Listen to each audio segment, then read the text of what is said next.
好，带你来看到的是在泰国，今天他们迎来了一位新的总理，而且呢，大美女来着。来看到这一位呢是贝东丹，37岁的她。你可能之前不太认识她，但她爸爸你一定认识，他是塔信塔克辛。那他现在呢正式批准成了最年轻的总理，也开心跟他爸爸呢这一报感恩之报啦。目前呢，他就是获得了在国会里面的支持，那他也特别感谢泰王跟人民代表的支持。而现在呢，他跟他爸爸一起进入会场之后，塔克辛呢也获得了王室的赦免，假释提前2个星期结束，在今天正式生效。大家就要问了，那等于是塔克辛家族卷土重来。说是卷土重来，因为他们家太多个总理了。他的姑姑呢，过往就是泰国总理英拉，那基本上呢，他就说了，现在英拉就像贝东丹就像是英拉第2.0。那过往呢，其实在塔克辛当总理的时候，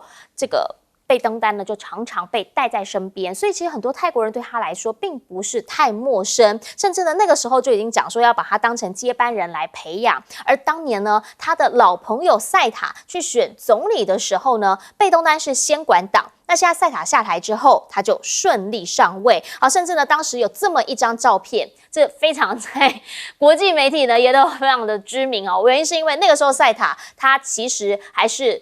泰国的总理，但是呢，他遇上了贝东丹的时候，他是直接握手，然后2只手这样跟他鞠躬。大家就讲说，你身为一位总理，你这样子跟一个比你小，然后又不是总理的人，这样跟他鞠躬合适吗？恰当吗？其实某些层面上面也看得出来，泰国现在他们的一些政治角力。只是呢，塔克辛家族如果卷土重来再回来的话，那是不是中泰之间的关系会再更近？原因是因为呢，2005年当时塔克辛呢，他就曾经在温家宝的陪同之下，带着他的女儿，也就是现在的这个总理贝东丹回去寻根，甚至呢，他的姑姑当年其实也就直接加入了抖音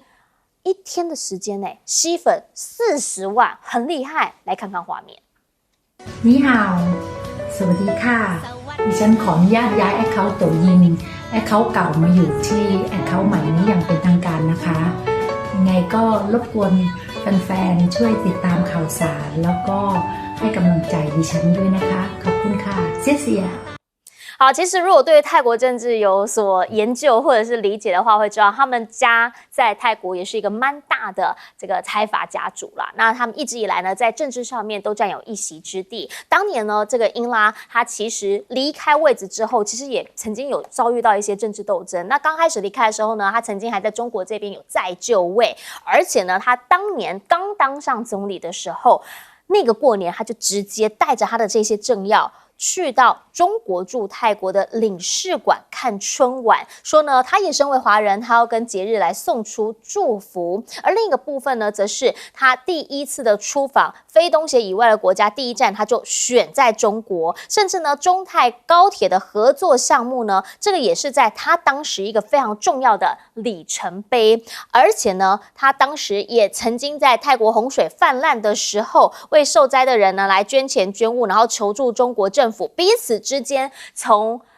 企业的合作、基建的合作、民族上面，或者是在重要事项上面，在天灾上面的合作，你都可以看得到双方互动是非常友好的。现在呢，他们的家族又再一次的回来了，而湄南合作的这个外长会议呢，也再一次的召开。刚刚好，王毅在16号的时候呢，就在这一边开会。那他同时呢，也表示说，双方希望可以继续来落实太空合作计划，而目前总贸易的总额已经突破了2000亿美元，所以中方这边希望的是加快对接国家的发展战略。毕竟对于中方来说，它不是只是跟泰国有关而已，它是一路连下来的。好，除了湄南快线之外，旁边还有什么？还有中越的边境铁路，然后呢，可以直接来到陆海贸易的一个新通道，这个叫做辽国，然后泰国这样一路下去。那对于中方就是一个大战略的思考了，不是只有泰国。越南现在也在改朝换代。好，刚刚上来的这一位呢，叫做苏林，说一上任之后，马上到中国来访问。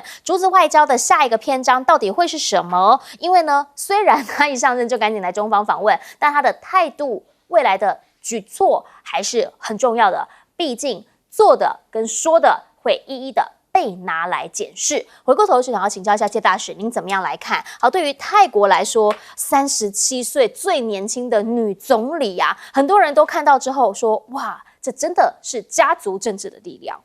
对，他这么年轻能当总理，完全是家族的力量。对，他家族事实上是从他父亲那一代开始啊，进入政界，然后很快的就成为这个2次大战以后吧，大概这个最有实力的泰国总理。泰国总理常常怎么讲呢？就是说有的时候政变就军方出来啊，后来文人上来啊，也没有办法做多久，换得很快啊。对。那 Thaksin 不同 ，Thaksin 他当总理的时候呢，其实他那时候也是个政治素人，可那时候全泰国都认识他，他是泰国首富。对。他是那个时候是个所谓的这个无线手机啊，就是说手机的时代哈。他是最大的手机的通路商，是的，那个时候他还有天上还有人造卫星，他都可以控制啊，所以他是以首富之姿进入政坛，所以很多事情他都可以摆得平。那我常说这个民主政治有的时候就是跟钞票很有关系，很多事情就是说你能不能这个有工具有这个手段能够把你的这个敌人化为友人啊，这个东西你有时候光靠说服是不够的，那这也是为什么就是说台湾的政党都这么快的对吧？向前看，碰到钱的时候都把钱放在前面，因为这个政治体制就这样。那这个 Thaksin 本人的政治手腕跟他亲民的这个好风格也确实让泰国的这个基层社会对他非常非常的接纳。那所以他就变成事实上他当时他的这种改革方案会让变成就是说对泰国的整体的既得利益阶层是一个很大的挑战，所以他当时下台的时候，事实上泰国发生极大的政治危机就是因为泰国从来没有一个从草根出来有这么有影响力的一个总理能够左右泰国未来的发展跟政局。那后来他因为他这个威胁到既得利益的势力以后那他也就下野了。不过他基本上他虽然这个到国外去那他一直没有脱离这个对泰国政治的影响，所以他首先透过他的妹妹，他的妹妹事实上英拉事实上比这个 Thaksin 更有群众魅力，对，所以泰国老百姓蛮喜欢他妹妹的，就跟比喜欢他哥哥英拉的哥哥还更强。所以一个这样背景的这个政治家族第一个有强大的经济实力，第二个又有很亲民的作风，而且他们的这个家族推出来的这些政治领导人物又深得民众的喜爱，所以这个是这个家族能够在泰国政治上长期扮演这个重要角色的一个很大的因素啦。那你说泰国跟中国的关系，泰国是东南亚国家里面，他们首先说我们的祖先就是从中国来的，因为有人说壮族就是跟泰国人很近的。那事实上的话，那今天在泰国的这个云南的西双版纳那边还有傣族，就是跟泰族一样的。那所以就变成就是说泰国人他们讲中国人怎么讲呢？他说中国人是我们的亲戚。这在泰国，这在中南半岛里面很多国家不是这样看的。你像柬埔寨先跟中国这么近，柬埔寨的民族，它的民族血缘系统跟中国比较没有关系。那所以泰国历来跟中国的关系都非常密切，而且尤其他这个拉玛王朝第一世皇基本上是潮州人，叫郑华，他当时帮助这个被缅甸灭掉的这个泰国复国，所以现在拉玛王朝也跟中国关系是极为密切的。那里面现在说泰国7000万人民里面有1000万是华人，所以我觉得泰国跟中国的关系是非常非常密切了。那尤其近几年中国大陆经济的发展，给泰国也带来了机会。所以过去你刚刚讲这个泰国的首相第一上任以后都要先去日本，因为日本对泰国的经济的影响力大。你去看这个不管是 Honda、Toyota 这些你上大的汽车厂，它主要东南亚生产基地都放在泰国，是。然后你看到泰国的百货业很多都是日本的，所以整个来讲的话，经济的影响力，中国大陆已经逐渐的取代了日本。那再加上传统血缘的关系，所以泰国跟中国大陆关系只会更密切，这个是没有办法的。另外一方面，中国大陆这个透过 RCEP 这个经济的这个所谓的这个优惠的自由贸易协定，事实上也给了泰国还有东南亚国家很多市场，中国大陆市场上发展的优惠待遇这个也是日本、美国、欧洲国家都没有办法做到的。所以对于这个我们从长远角度来看的话，中国大陆在把整个东南亚恢复过去的那个一个极大的影响力、历史影响力这个只是时间问题。而且现在来讲的话，我觉得不管是不要说日本啦，其实就连欧美国家想要在中南半岛的国家跟中国大陆竞争的话，觉得基本上都会觉得力不从心啊。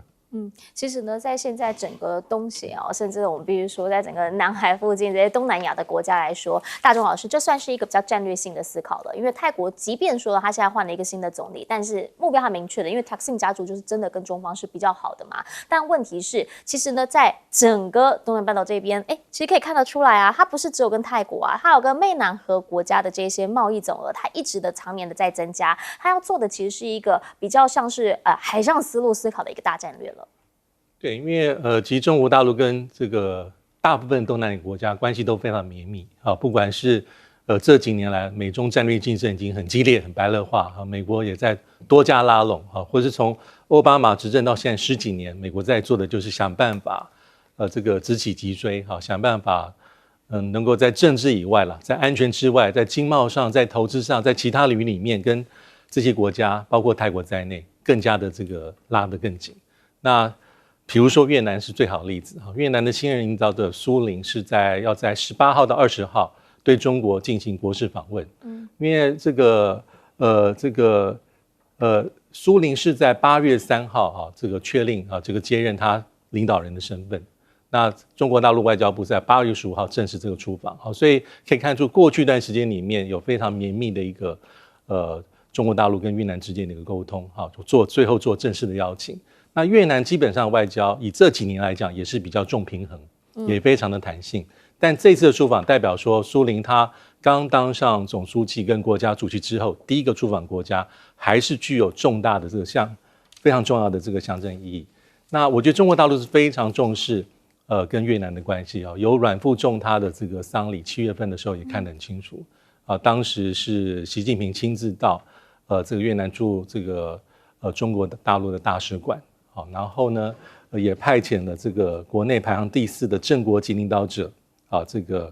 出席所谓的这个吊唁的这个场合。过去大概就是副国级国家副总理、副总这个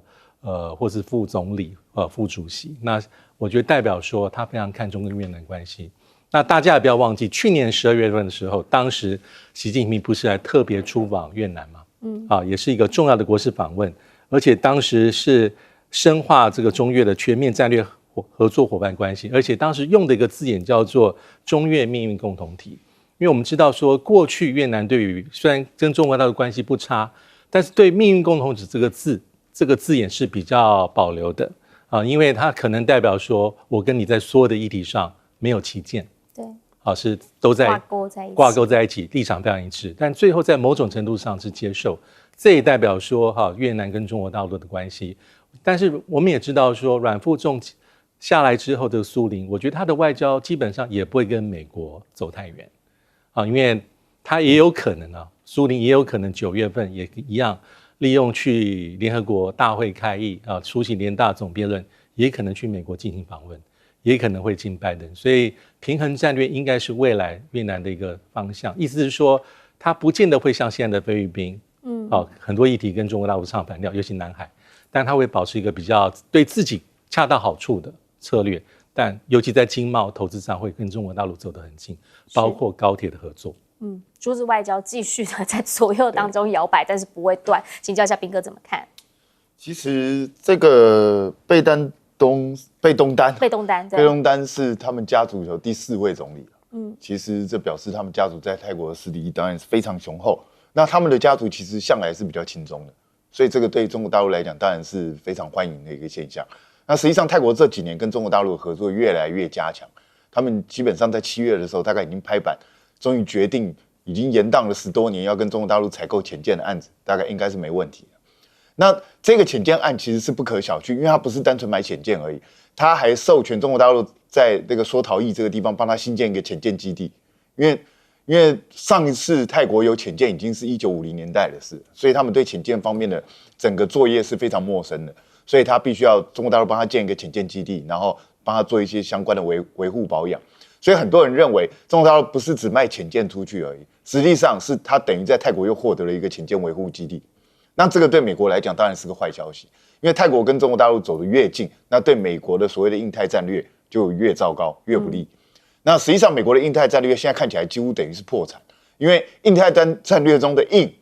印度基本上对这个计划就意兴阑珊，他也不是非常配合美国的行动。虽然他是对中国大陆采取敌视的态度，可是他在走他自己的路，他不见得完全配合美国。那东南亚这些国家看起来一个一个跟中国大陆的关系都比跟美国好，所以在这种状况下，对美国当然非常不利。我认为美国的印太战略恐怕已经要胎死腹中了，因为至少在东南亚这一块，它完全没有办法发展。那对越南这边也是一样，越南前一阵子才好像跟中国大陆的关系好像有点出现状况，因为在海权方面的一些问题。那可是呢，现在看起来中国大陆是积极想要修复它跟越南之间的关系。那越南看起来，你看他上任立刻就去访问中国大陆，表示他也不想跟中国大陆闹翻，他也想跟中国大陆保持一定的稳固的关系。为什么？因为越南现在正在经济发展期，它的很多经济发展如果欠缺中国大陆，包括电力，它的电力都是中国大陆来的，所以如果没有中国大陆的支持的话，它的经济根本就不用想要发展。所以我觉得东南亚这些国家，因为跟中国大陆之间，不管是在基建也好，其他相关的经贸联系也好，都越来越密切的情况下，他们要跟中国大陆切割，基本上是不可能的。所以我认为美国在东南亚的整个战略，恐怕要开始重新思考。好，东南亚这边开始有很多的变动。那等等回来，子孝来看到的是在欧洲这边又有什么样的一个新变局？等等带你来看。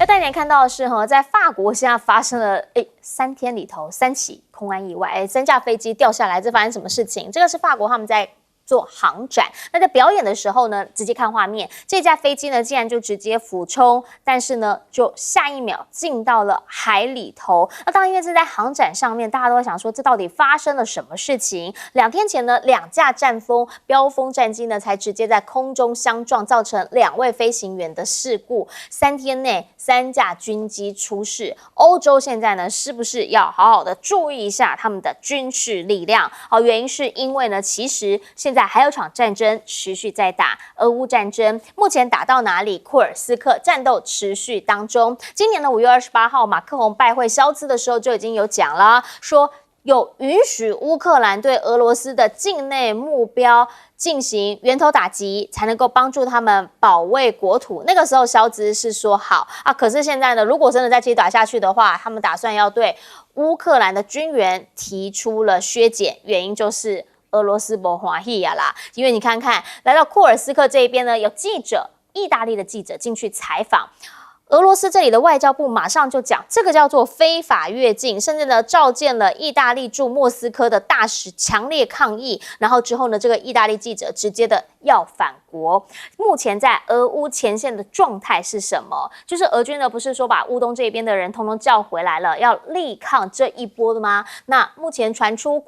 库斯克村3个村镇附近呢是已经有把乌军给击退了，可是因为这个占领呢已经12天了，现在整个战事就像是停在那里一样。那乌克兰这边呢24名士兵传出说已经呢是跟俄军这里来投降。那泽伦斯基的讲法是说，他们其实都还 hold 在前线上头，希望呢能够控制局面。这一切的一切其实为的就是和谈，因为呢泽伦斯基讲得很清楚，我并没有想要待在这边，我也没有想要你的领土，我就是希望来增加自己的一些谈判的筹码。这场战争看起来目前已经快要往那个方向去前进了，只是俄罗斯现在不愿意谈。那另一场战争呢，加沙走廊这边，拜登则是直接说快谈好了，快谈好了。但真的吗？因为哈马斯直接打脸他说幻想啊，老先生。16号呢，这个谈判告一个段落，拜登讲说呢，已经快要接近达成协议，但哈马斯直接打脸他的说法，说这是你的强制命令，不是真正的谈判。好，甚至呢，在以色列这一边，他们呢开始继续的在空袭加萨走廊，但他的讲法是什么？他的讲法是那个是恐怖分子的设施，因为呢，他们打中了其中一家人，18口丧命。那当时呢，他其实呢也是在跟以军协调啊，然后在做生意的。但这样子的一个做法，确实嘛，就是会造成民间的人会觉得说啊，你谁都打啊，你都子弹不长眼，你跟你原本说的都不一样，你打的真的是恐怖分子的设施吗？伊朗到底什么时候会出手？目前他们的总统的讲法是说呢，美国是伊朗当前面临最大的威胁。那么如果说美国持续对伊朗来实施制裁的话，他们就会团结一致。那之后呢，所有的事情都合理化的。目前双方破例安装了热线，因为彼此之间要能够直接的沟通嘛。伊朗政府呢在16号的时候有回应说呢，他们已经得到了哈米尼的批准，接受了这一项提案，电话拿起来是能够打了，但是打到底有没有通？就是我的意思是说，讲了之后对方有没有回应，彼此是不是真的接上线了？林肯号呢持续在准备，已经过马六甲海峡了。现在传出呢是说乔治亚号不确定是不是已经在苏伊士运河这里，双方多方的兵力持续来驰援，就是怕中东这里的战事会升级。只是线下看起来，伊朗打或不打，好像还是个未知数，到底是心理战还是其实故弄玄虚？请教一下介大使，我们先从法国这一边来看好了，因为法国军机真的有点惨，3天之内3架出事。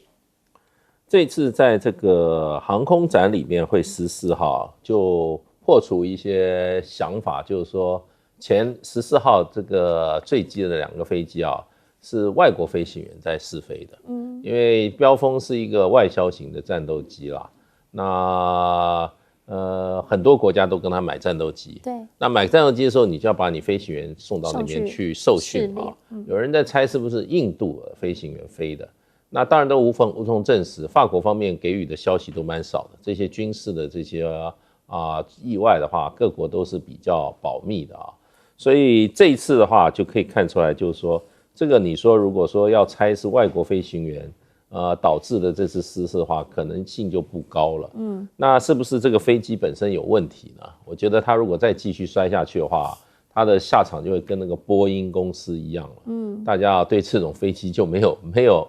有信心了。是。那而且你也要交代清楚，你如果都不能够交代清楚的话，这还不是在战时，在平时练习，连表演都会摔的话，而且这个摔法看起来蛮奇怪的。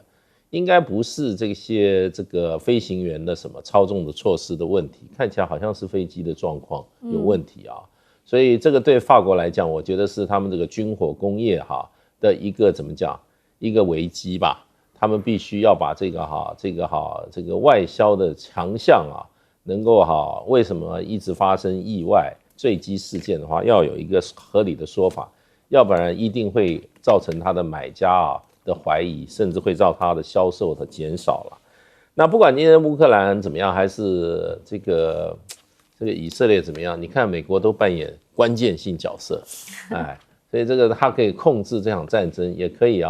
发动这场战争。俄罗斯一开始就讲说，这个乌克兰军队进入这个俄罗斯的境内，就是美国跟北约的整个的战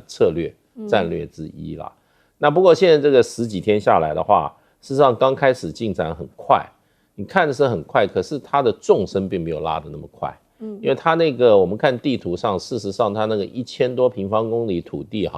并不是直线的一根针一个箭这样插入到俄罗斯的境内，而是它沿着边界线，它是比较平的，它是这样子的一个形状。所以呢，你说已经造成有些媒体说已经对这个威胁莫斯科觉得都还是有点夸张了。那现在连这个州的首府事实上还有100公里，所以基本上我觉得这个战局，然后再像这个乌克兰的这个打法基本上现在好像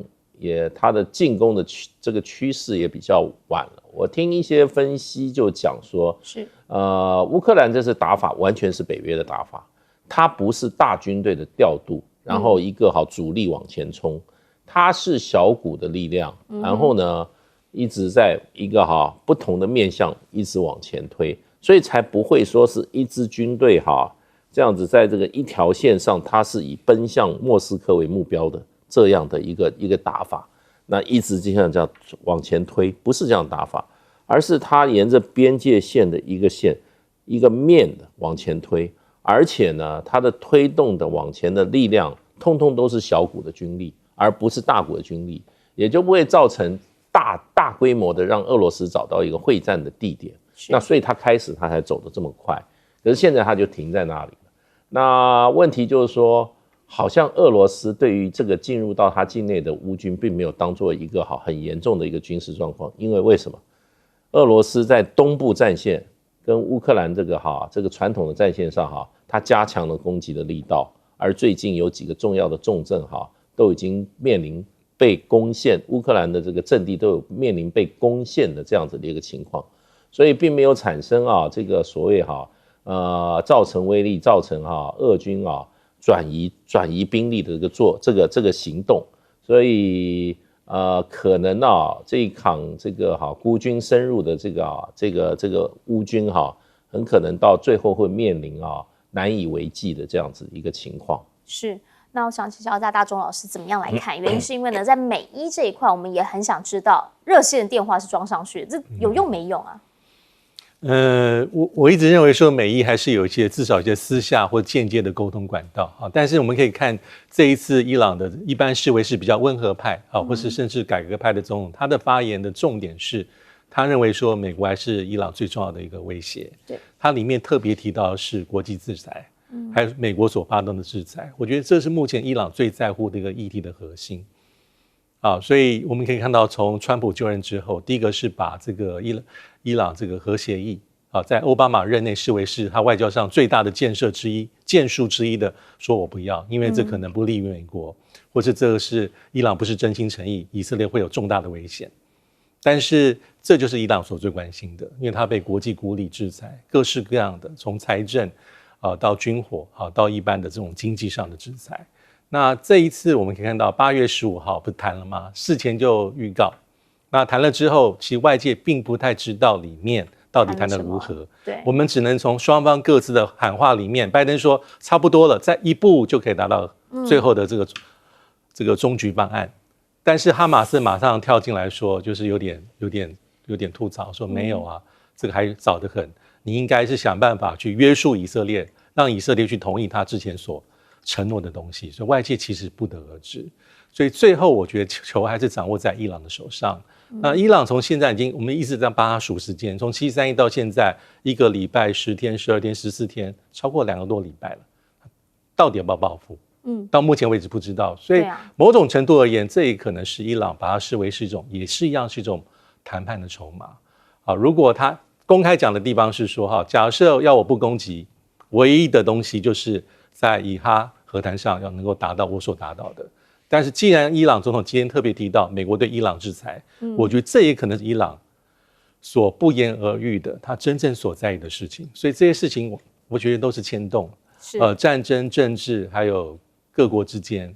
台面台下都有很复杂的一些沟通跟角力。是，请教彬哥怎么看？我觉得现在这个乌克兰他看起来进攻的动能已经丧失了。你会发觉，其实乌克兰的部队其实并没有一路在往前打，他反而是在他宣称所占领的1000平方公里的土地里头，不断的散成很多个小队在游走。所以这个他是在干什么？他要延长他在这边能够占据的时间。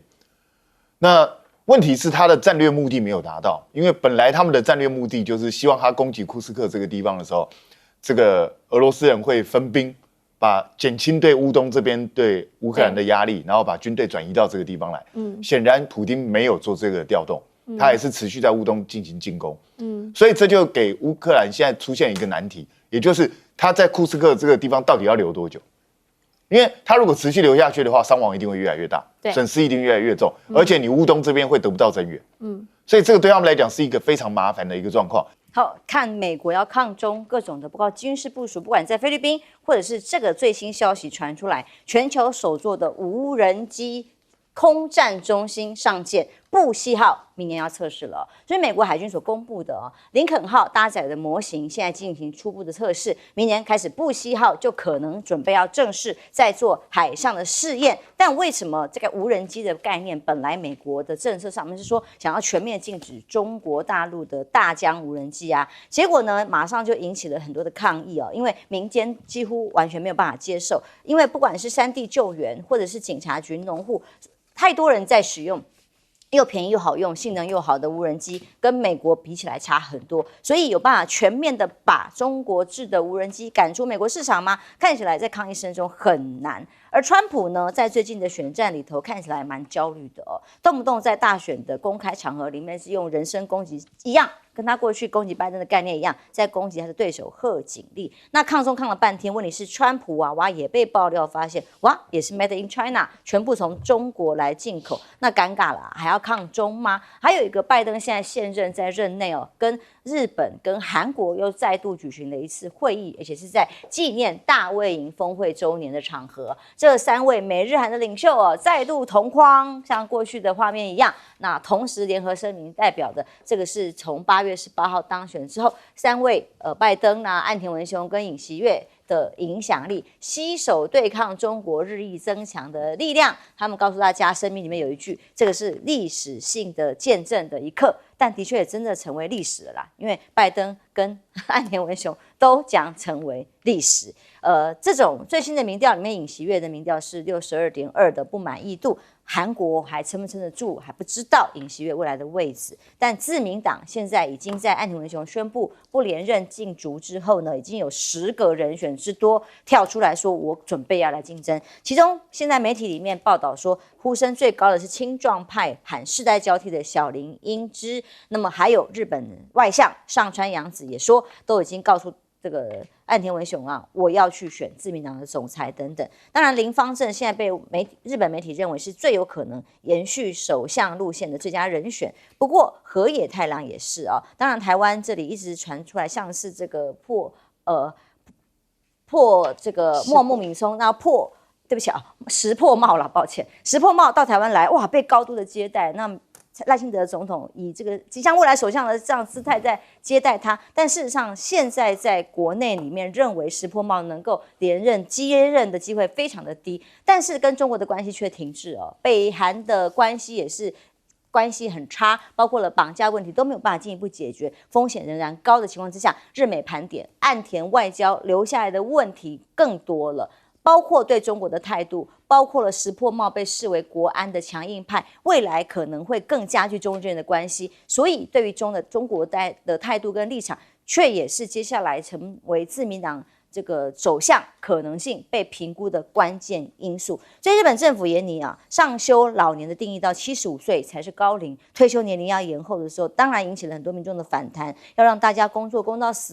死吗？但是因为日本是高龄化社会，的确高龄工作者也越来越高，还有日本7月有通膨破产的企业数年增加到将近2成，史上已经是第3高了。通膨才是民众现在反弹最大、经济上困难的原因。那么各种的尤其是7月通膨的破产的件数已经创了史上第3高的情况之下，经济才是未来日本首相要面临的最大的问题。小舰长先看一下最新在布希号成立的话，建军可能会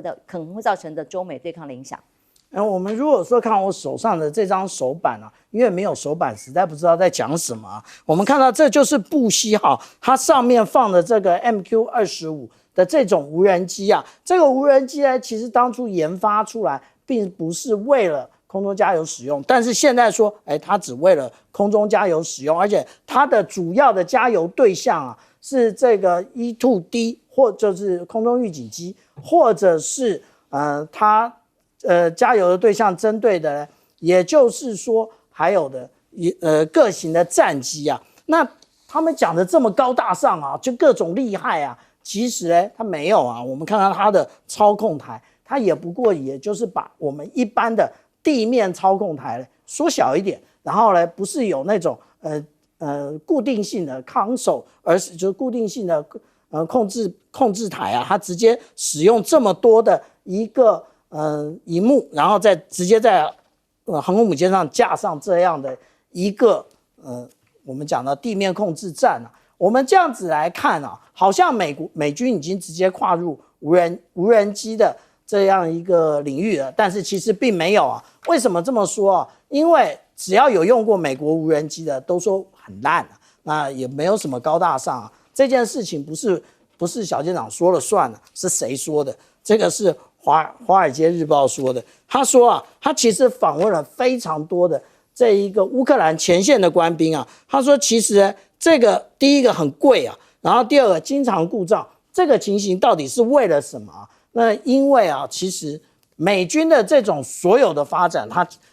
它其实都是由这一些军火公司负责。军火公司最重要的，它不是来让你好用啊，它是为了赚钱，所以它各种昂贵啊，然后而且呢，它不准你打开。为什么中国大陆的大疆无人机大家爱啊？因为它其实就是共通平台，大家只要稍微修改一下内容，然后也就是说可以供给无论是在乌克兰战场，或者是说在其他的领域上，例如说救火啊这个领域，就是观察，其实都可以使用，但是就是美国无人机没有办法做到这一点啊。那也就是说，我们现在看到这种情形啊，但是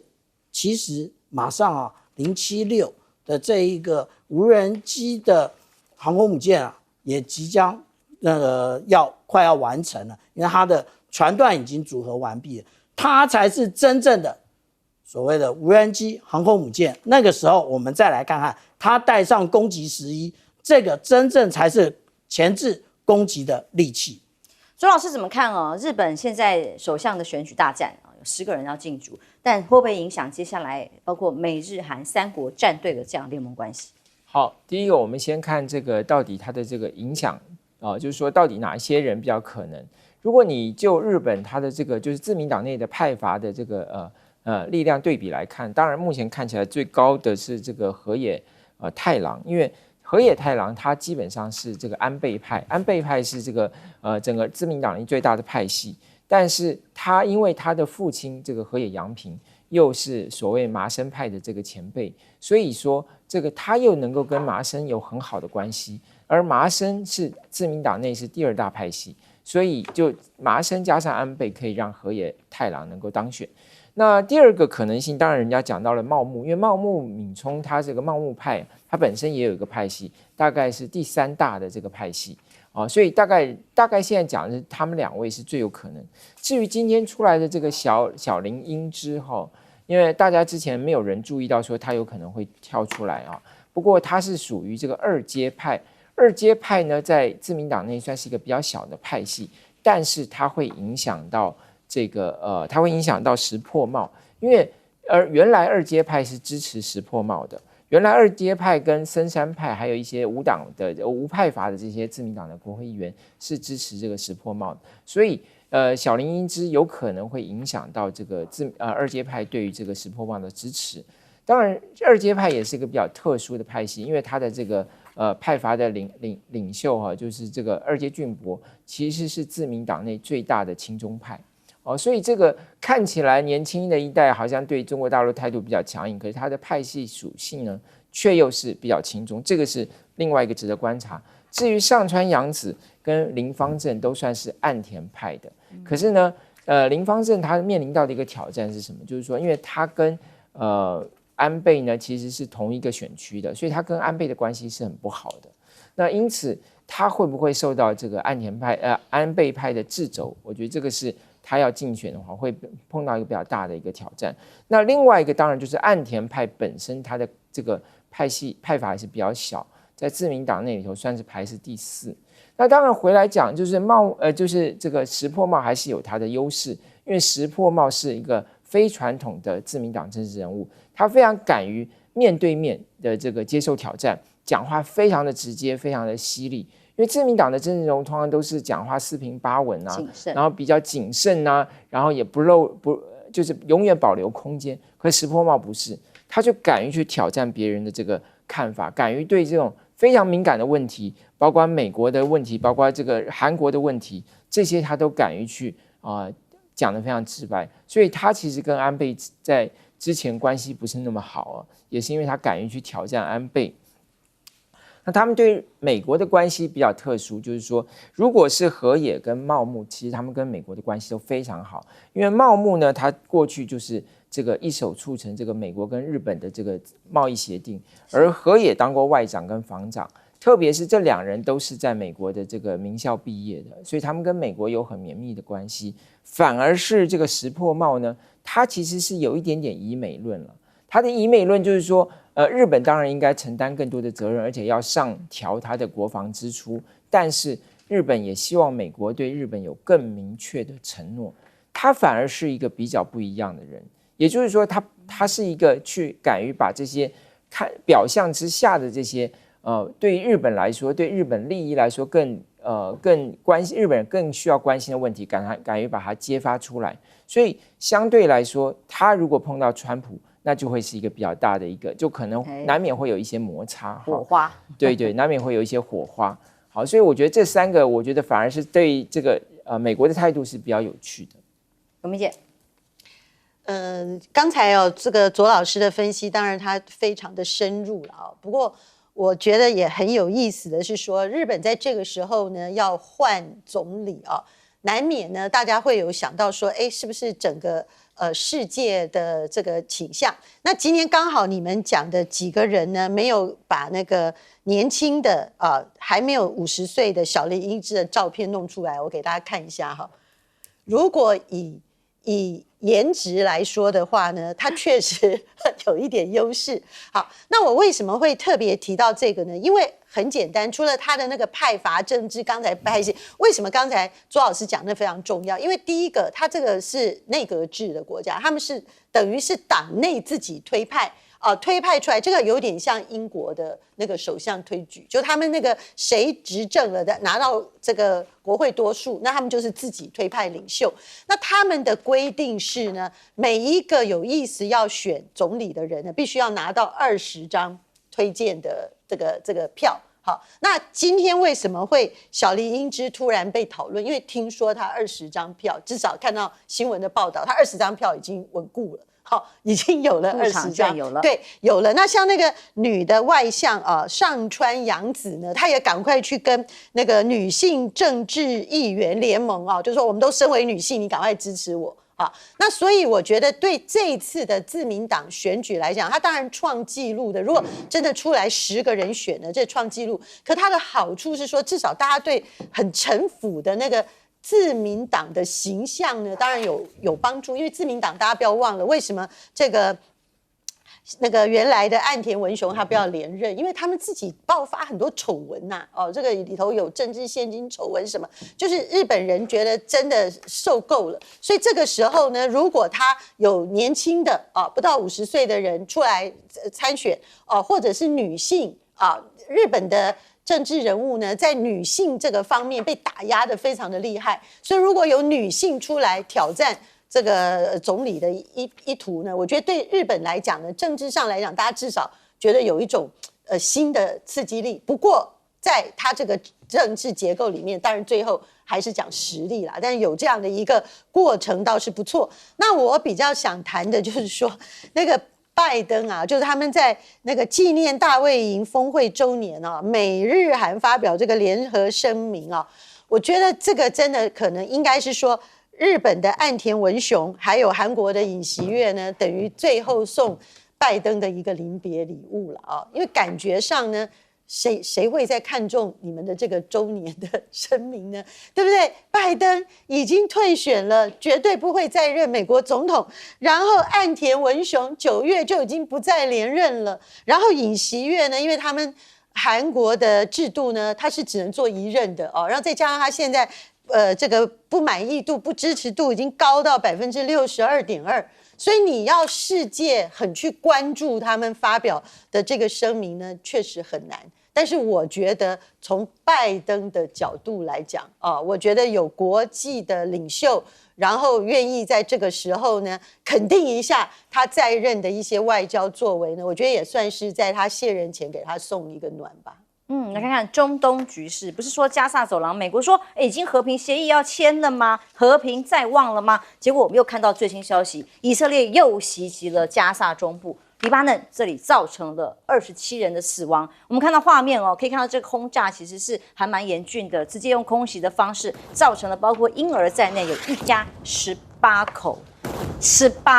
一家人全部在家里活活被炸死。那以军还袭击了黎巴嫩南部这里的住宅区，造成了10个人的死亡，还包含2名儿童。以色列说法是什么呢？是说目标是真主党的军火库，同时击杀的对象有2名哈马斯的武装分子。不管他击杀谁，总之的确又继续造成了伤亡啊！以色列的空军远程的加油还演习模拟更深入敌方领土，看起来没有要和平、没有要停的意思啊！所以传出跟以军交火的真主党指挥官已经死亡了吗？传出是已遭到以军的击杀，还有黎巴嫩至少10名的叙利亚公民通通都丧命了啊！在这样的发布里头，黎巴嫩真主党也没有要示弱，他发布了一段影片。展示什么呢？他的武器还有地道。大家知道中东地区这里的地道的这种错综复杂，他直接公布这段影片是要做什么？这也是第一次他这样公开的公布，是在威慑以色列吗？这告诉说真主党现在的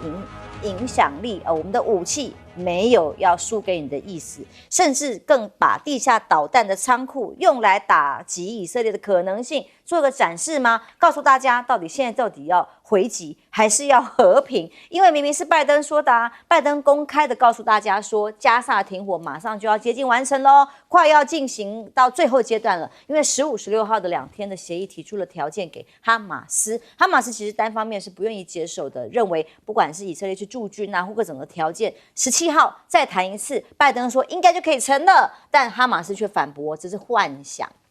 痛批这不是真正的谈判，而是美国强制命令，逼着他们要签和平协议，让以色列来驻军或者影响当地的生态的平衡吗？那甚至为了避免擦枪走火，我们不是一直在问，那伊朗不是美军的情报分子一直说马上就要打了吗？经过了24、48甚至1周，结果现在目前伊朗的动静如何？现在美国政府公开的透过瑞士驻伊朗大使提出建议，要设立一条热线电话，随时可以供两方的领袖更进一步的直接沟通。伊朗政府只是回应，在获得最高领袖的哈马尼批准之后，会接受这项提案，表示伊朗这个未爆弹随时要攻击这个风向，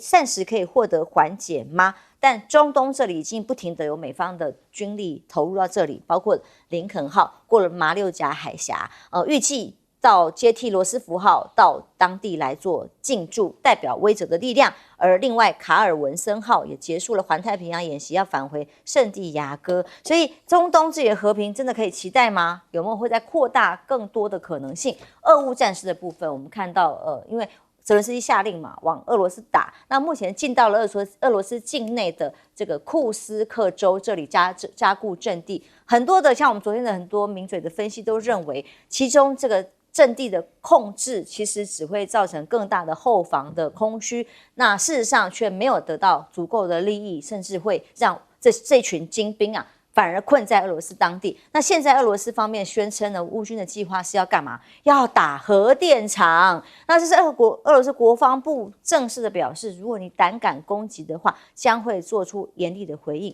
那乌克兰的情报单位是说，摧毁一家开发核弹药的俄罗斯公司，那也是跟核武器有关，但是只是瘫痪了。有没有打核电厂呢？当然，如果在隔壁邻居如果打了核电厂，乌克兰也这个讨不到好处，不是吗？但金援乌克兰的第2大户德国，现在产生一个局势的变化，到底打俄罗斯对他们来讲是利还是弊，还是后患无穷，不知道。但德国已经可能在宣布的消息是说，今年一共给了这个乌克兰多少钱呢？我们想象是80亿欧元，台币多少钱？2840亿给乌克兰的这样大笔的金援，明年开始恐怕不会再给这么多了可能会砍半甚至更低。而这个决定据说是总理肖兹跟财政部长之间的协定。乔舰长怎么看？不管到处都是遍地烽火，以巴现在和平的可能性存在吗？当初在乌克兰从苏米这个方向往库斯克州前进的时候，我在新闻大白话第一时间拿出了这张图这张图到底是什么？这张图就是谈判协议区，也就是为什么乌克兰要进入俄罗斯它的领土的真正原因，也就是他想要上桌谈判啊。可是上桌谈判不是你说上桌就上桌的，他要有筹码啊。他现在进入这个库斯克州，也就是他是那个抬高自己的价码，这样子才能开价啊。我们这样子讲啊，说其实这件事情，我当初在新闻大白话讲的有没有被确认？有的，也就是在2天之前，乌克兰总统他的一个顾问啊，称之为波多利亚科，他就说了，证明这件事，也就是说，乌克兰真正的目的，也就是要上桌谈判啊。其实这也就是谈判中间最重要的一个部分啊。我们来看啊，在这个里面呢，其实这个是卖方的期望值，这是买方的这个离场值，就是低于这个条件，买方就不干了。那如果对于下面呢，卖方来买方来讲呢，这个是买方的离场点，为什么？因为太贵了，我出不起这个价格。那如果说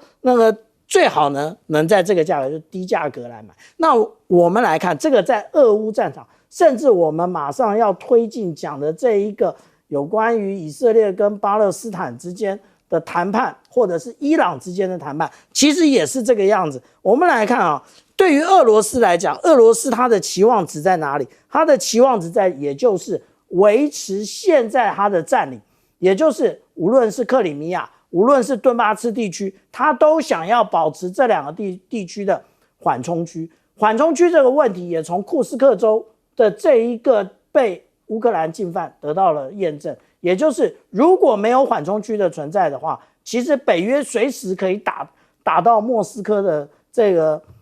飞弹哦。那我们来看，但是对于这一个乌克兰来讲，他是想什么？他这边他的期望值是，他要恢复克里米亚以及顿巴斯他的固有领土啊，他的固有也不过从1991年开始啊，所以我们来讲说，怎么在这个之间得到一个大家的期望值是最重要的。那当然，以色列我们现在讲到有关于中东的部分了，以色列为什么要直接的用这个波音707的加油机来对这个4架的 F-35I， 也就是以色列的这个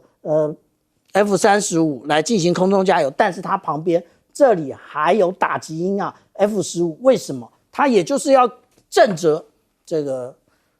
伊朗，还有震慑这个有关于巴勒斯坦的这个部分啊，也就是我们还有完整的战力准备对你进行攻击啊。那至于乔治亚的部分呢，乔治亚号啊，它其实只是隐藏了以色列有核武的一个问题而已。为什么？因为美国想要透过乔治亚号进入中东，来告诉大家什么？来告诉大家说，其实它是要避免中东的一场核武竞赛，也就是伊朗开始发展核武。但以巴之间的武力的平衡实在差异太大了。休息一下，马上回来。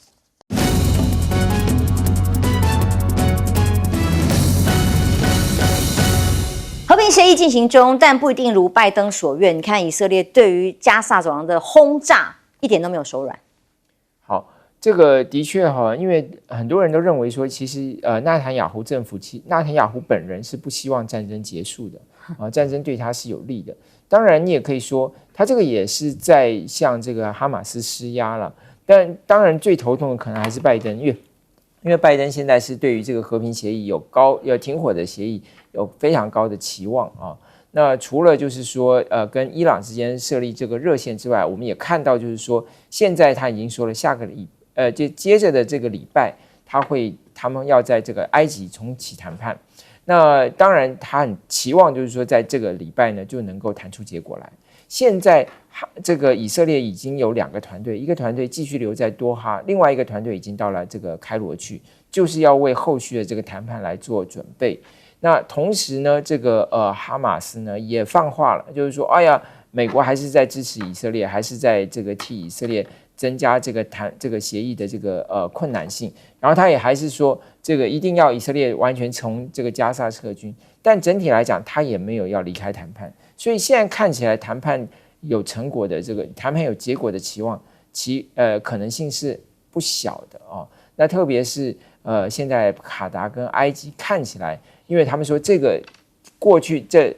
上周五的时候，其实美国已经提出了一个新的方案，把双方的距离都拉近了，这以色列方面也承认了这件事情。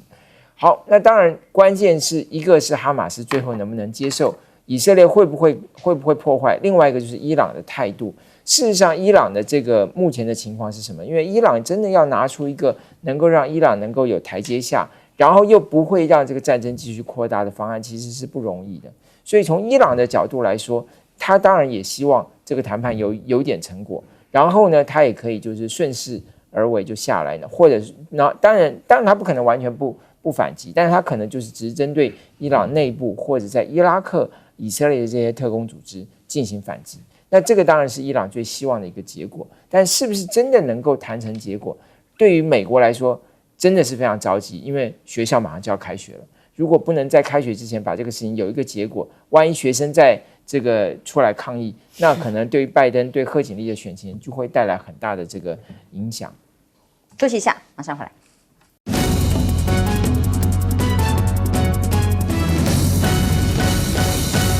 世界遍地烽火，中东的地方更是无止无尽，一直在轰炸，跟和平协调仍然迟迟没有办法有进一步的成果。是美国现在啊，当然对于说赶快这个以色列跟哈马斯要有停火协议呢，美国的感觉，特别是拜登政府是真的有迫切感。好，那它主要两大原因，一个原因是要安抚伊朗啊，因为现在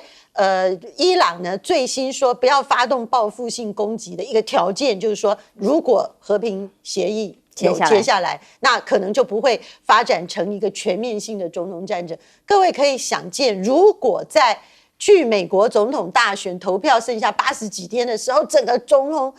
烽火遍野，打成一片，而且美国在这里头又因为支持以色列的角色这么明显，是不是会完全影响到民主党的选情？那说到民主党的选情呢，为何拼命在这一两天，大家注意哦，真的就是这一两天，美国不断的释放出来说停火协议就快要这个签订了，就已经很 OK 了。乐观的部分，那个布林肯出访呢，说我带着乐观的心情，我要去签